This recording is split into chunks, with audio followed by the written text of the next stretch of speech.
नमस्कार दोस्तों कई बार अच्छी खबरें होती हैं जिन्हें ज़रूर बांट लेना चाहिए, क्योंकि आजकल हम लोग मोहताज हो गए हैं अच्छी खबरें सुनने के, अच्छी खबरें देखने के। ये खबर इस तरह से है कि कभी आपने शायद नहीं सुना होगा कि किसी के ऊपर बैंक का कर्ज हो और कोई आए और इसे भर दे। ऐसा कभी होता है? शायद नहीं, आप विश्वास नहीं करेंगे, लेकिन ये एक हकीकत है कि गुजरात में ऐसा सिर्फ एक दो लोगों के साथ नहीं हुआ, बल्कि 290 किसानों के साथ हुआ। एक ही गांव के 290 किसानों के साथ ये सुखद घटना घटी। और उन्हें जब बैंक की तरफ से उन्हें नो ड्यूज़ सर्टिफिकेट दिए गए तो उनकी आंखों में आंसू आ गए कि ये कैसा छप्पर फटा है हमारे मुकद्दर का, ये कैसे संभव है। और ये सच्ची कहानी में है मित्रों, इसमें कोई भी बाद में खंडन इसका नहीं आया। ये सच्ची कहानी वहाँ के गुजरात के एक ज़िला है अमरेली गांव के जीरा गांव की घटना है ये। और गांव के एक उद्योगपति बाबू भाई जीरावाला इसी बात को लेकर इन दिनों में चर्चा में है, सुर्खियों में है वहाँ पर। और वो सुर्खियों में इसलिए हैं कि उन्होंने इस वर्ष अपने गांव के सभी किसानों को कर्ज मुक्त कर दिया, सभी किसानों को। और इसके लिए कर्ज मुक्त करने के लिए उन्हें अपनी जेब से या अपने बैंक अकाउंट से 90 लाख रुपए की राशि बैंक में जमा करानी पड़ी। और किसानों के ऊपर यह जो ऋण है, ये ऋण पिछले 30 साल से चढ़ा हुआ था, उतरने का नाम नहीं लेता था। किसान के मुकद्दर में, छोटे किसान के मुकद्दर में ये नहीं है कि वो अपने ऋण से कभी मुक्त हो सके। तो गुजरात के इस अमरेली ज़िले के ज़िले में ये एक तहसील है, तहसील का नाम है सांवर कुंडला और गांव का नाम है जीरा।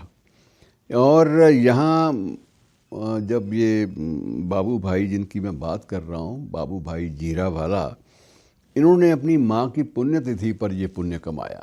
माँ की पुण्यतिथि थी और उन्होंने 30 साल से कर्ज में दबे हुए बैंक के कर्ज में दबे हुए किसान थे, उनको माँ की पुण्यतिथि के अवसर पर एक उपहार दिया। और उपहार ये था कि उनको बैंक का एक नो ड्यू सर्टिफिकेट उनको दे दिया। और इसमें सबसे बड़ी बात ये थी कि उन्होंने बाद में एक पत्रकार सम्मेलन में भी ये बात स्पष्ट की कि हमारे गांव में, कहते हैं जीरावाला कहते हैं कि हमारे गांव में 1995 से ये बड़ा विवाद चल रहा था। और विवाद इस बात को लेकर था कि उस वक्त के 1995 के वक्त के जो प्रशासक थे या उस समय के जो बहुत बड़े बड़े अधिकारी थे, तो उन्होंने किसानों के नाम पर फर्जी ऋण ले लिए थे। अब फर्जी ऋण ले लिए तो ऋण है, उसका नोटिस उसी को आएगा जिसके नाम पर ऋण चढ़ा हुआ है।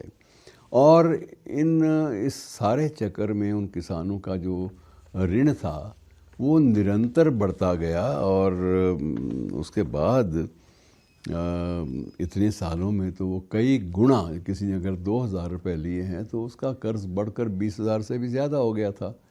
तो ये किसी के बस का रोग नहीं था कि वो कभी भी अपनी मेहनत, मशक्क़त और श्रम के भरोसे, श्रम के द्वारा कमाई गई जो राशि है, खेत का सामान बेचकर, खेत की फसल को बेचकर, फसल को बेचकर तो किसान अगली खेती के लिए बंदोबस्त करता है, और या फिर घर के जो पुराने जो थोड़ा बहुत लेन देन है उसकी भरपाई करता है।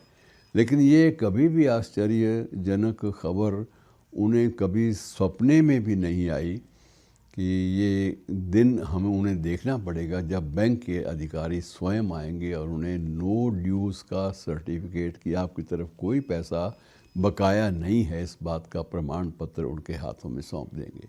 और बहुत सारे किसानों ने तो खुशी के मारे जश्न भी मनाया, और कईयों ने तो उस नो ड्यूज़ सर्टिफिकेट को फ्रेम करा के भी अपने घर में लगा लिया, क्योंकि ये उनके लिए उपलब्धि थी, एक ऐसी उपलब्धि जिसके बारे में कभी उन्होंने सोचा भी नहीं था। शुक्रिया दोस्तों।